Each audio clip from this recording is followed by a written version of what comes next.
Introducing the Bite Me Cannabis Club.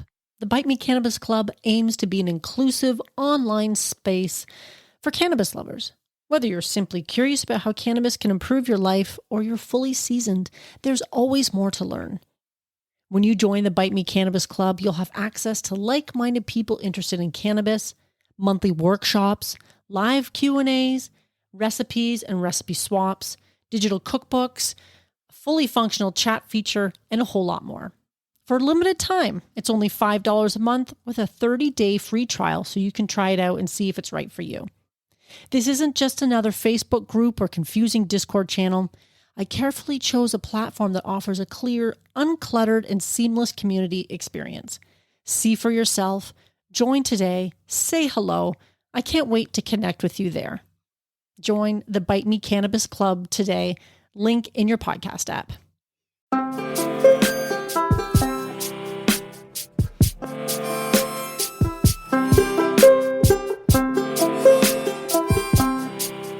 Hey everyone, welcome back to Bite Me, the show about edibles, where I help you take control of your high life. I'm your host, Marge, and today I was hoping to do something a little bit different. To this point, if you've caught the previous episodes, I've talked about why cook with weed, why edibles. We've talked about decarboxylation, dosing, and things to try when you get too high. So if those are anything that topics that you'd be interested in, please go check them out. And also, if you have any funny stories, questions, comments about anything regarding edibles, just shoot me an email. So, forging ahead, what are we doing today? I'm going to be making an infusion as I do this podcast because I want to talk to you all about the magical butter machine. And just to be clear, I have no affiliation with this company. I don't get any kind of affiliate money or anything like that. This is just a product that I use every time I make an infusion. When I first started out making edibles, I started making butter on the stove to infuse my weed, and it was a long and painful process. You have to be really careful you don't burn the butter, for one. And then it meant I was standing at the stove for several hours, having to keep it at the right temperature and all that stuff. I do have a lot of friends who make infusions in their crock pot, but from what I understand, that also requires quite a bit of, I want to say maintenance, but you have to keep an eye on it, and I think you do have to stir it still occasionally when it's in the crock pot. Well, the magical butter machine is so magical because it eliminates all of that. It's a set it and forget it kind of machine. So if you're doing any kind of infusion in it, then it's beautiful. You set it up on your counter. It doesn't take up that much space. And you put in your oil. I've done butter. I've done coconut oil, olive oil, and pure alcohol to infuse weed. And they've all worked fantastic. There's settings for all those things. There's a whole bunch of other stuff you can do with it as well, but these are the ones that I've personally tried. So what I'm going to do right now is walk you through this using the machine. I have a cupboard over top of my refrigerator. You know that cupboard that people have over the refrigerator that's usually full of junk because you don't really use the stuff up there? Mine used to be full of things like, I don't know, fucking birthday candles and paper plates and I don't know, a whole random bunch of crap that you never use. I actually converted that cupboard into my infusions cupboard. I keep things like my decarboxylated weed up there so that when I'm ready to do an infusion, it's ready to go. I also have non-decarbed weed so that when I'm running low on that, it's all in one spot. And I usually keep my infusions in there that are already made, ready to go, and is my magical butter machine. So I'm getting the machine out right now. I'm getting out a jar of my decarb weed, and I'm going to set it up on my counter. So this thing, a magical butter machine, is like a tall, it almost looks like a giant kettle. It has a big handle on the side, and a lid that comes off. The lid is what has all the electronic components in it to set like the time and temperature. And then on the lid also, that would go down into the kettle-like base of the machine, is a little thing to mix your oil and weed together, which will go on, it will come off and on while the machine is operating. So, let me get out my weed. I usually keep a scale. I have a kitchen scale as well. That actually is super useful for a lot of things. And because I have been making edibles for a long time, I tend to do things the same way every time so that I can get consistent results, especially when I'm making my infusions. It was a sort of a practice over time. So, it took me a while to find the right ratio of weed to coconut oil, which is what I use most of the time. I use coconut oil for a lot of stuff. I prefer it over butter, and I have heard, I'd actually have to confirm the truth behind this, but I have heard that coconut oil makes the THC more bioavailable. That could be bullshit, but I find that coconut oil is extremely versatile in a lot of different recipes, and if a recipe calls for butter, you can easily substitute coconut oil, and I do that a lot. So the machine, of course, does work with butter, so if you have that on hand, that works too. But I do keep notes in my phone every time I make an infusion with the date and what I've done, because it doesn't really vary too much. I pretty much stick to the same ratios. The only thing I might do differently, sometimes I double it. If I have, a lot of coconut oil, I've just bought some or something like that, I might double it so I have twice the infusion to keep in my cupboard so that I have more to make cookies and stuff like that. What I'm doing right now is I'm just scooping out 2 cups of coconut oil. That's pretty much the minimum you have to use in the machine. You have to do 2 cups.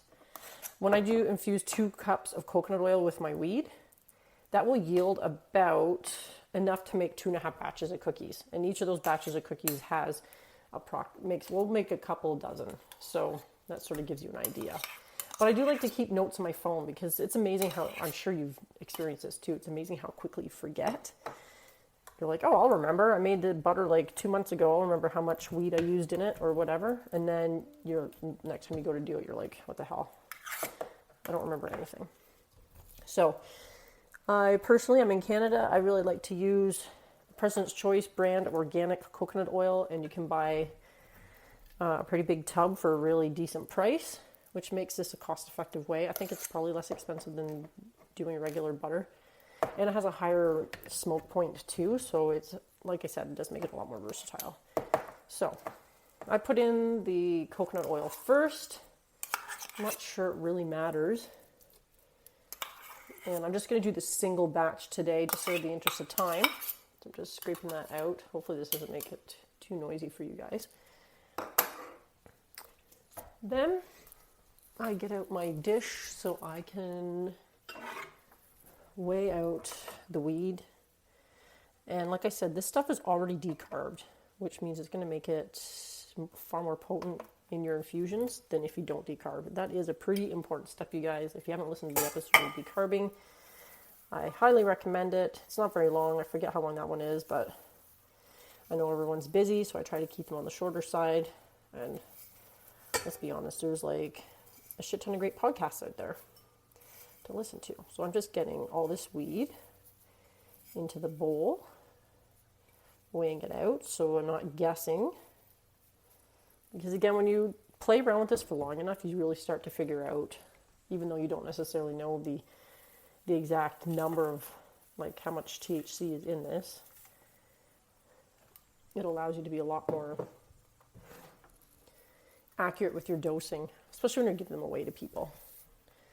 So you put everything into the magical butter machine, the coconut oil, in this case, the decarbed weed. I put the lid on it. We'll press it down. And I'm going to plug it in. And, oh shoot, my headphones have caught on the cupboard. How many times does that happen to you? Super annoying. So you probably heard that beep. In the case I just plugged it in. Basically, you pick the temperature. So for this, there's a little temperature button. It goes from no heat all the way up to 220 Fahrenheit. So I pick 160 for this. And it does actually come with a pretty decent little cookbook And they have a really good Facebook group and stuff like that. So if you're looking for more recipes, but it does lend itself well to a lot of different stuff that's outside of their cookbook too. And to do coconut oil, it only takes 2 hours. And I've made this stuff a lot of times. So I know the results are always consistent. It always works. And that's one of the reasons I like it. I press 2 hours and then I push it back and it'll do its thing on my countertop. That's it. That's all you do. I don't have to come back. I don't have to stir. I don't have to worry about overheating it or whatever. You just set it and forget it. And one of the other nice things about it too is on the rim of the lid, it has like bright multicolored LED lights. If you're doing this stuff in the evening and the lights are dim in your kitchen, it's kind of fun. It's like a little dance party, which is a neat little feature you wouldn't really expect. But that also tells you that it's working and that it's on, because when the 2 hours is up, it'll beep multiple times. And then obviously the bright LED lights go off. Right now it's not really doing much. It's just trying to bring up all the wheat and the coconut oil to temperature. And then I don't know how often it is, maybe every 10 minutes or so, that thing that comes down from the lid will stir the concoction all together just to make sure that it's all uniformly mixed. And that'll happen, like I said, maybe every 10, 15 minutes or so over the next 2 hours.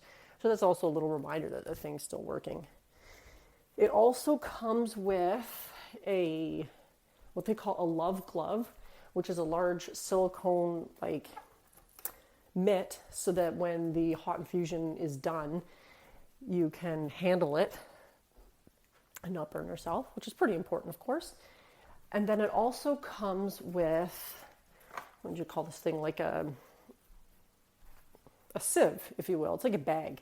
And you pour everything out of the kettle thing, whatever, for lack of a better word, out of the magical butter machine, and through the sieve into whatever receptacle it's going in. And then you can give it a really good squeeze with the silicone glove so you can squeeze out every last bit of goodness. And then, of course, you can compost or dispose of the rest when you're done. And there you go. That's all you have to do. The cleanup is a little cumbersome sometimes because there's a couple little nooks and crannies. And, of course, whenever you're dealing with something like coconut oil, which is, of course, super greasy, you need a lot of soap and water. So that might be the one downside, is sometimes the cleanup. But I think you're going to have that no matter what kind of machine you're using. And like I said, I have used this for coconut oil, for butter, for olive oil, and alcohol-based tinctures as well. And I've been really happy with the results. So it is a little on the pricier side. I can't remember how much we paid for it. Maybe $250, $300. I'd have to look it up again.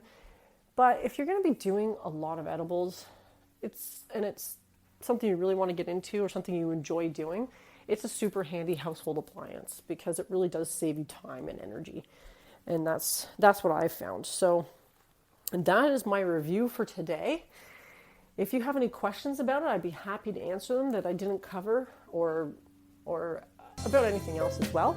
I'd love to hear it at bitemepodcast@fastmail.com. And next week, I'm hoping to have a special guest on to talk about edibles with me. So stay tuned for that. And until next time, you guys, enjoy making your edibles.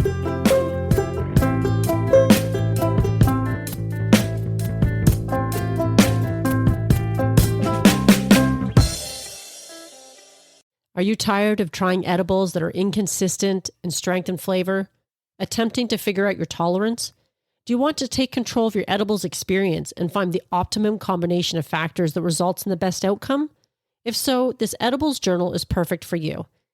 The Bite Me Edibles Journal provides a convenient and organized way for you to track and record your edibles experience, whether it's homemade edibles or store-bought. It includes 48 fillable pages. It's sized 8.5 by 11 for plenty of writing space, includes information on calculating the potency of homemade edibles, and it was created by an edibles expert. Whether you're a seasoned edibles enthusiast or just starting out on your cannabis journey, the Bite Me Edibles Journal is an essential tool for anyone interested in enjoying their edibles to the fullest. Take control of your high life with this convenient and helpful resource. Add it to your Amazon cart today. Tap the link in the show notes.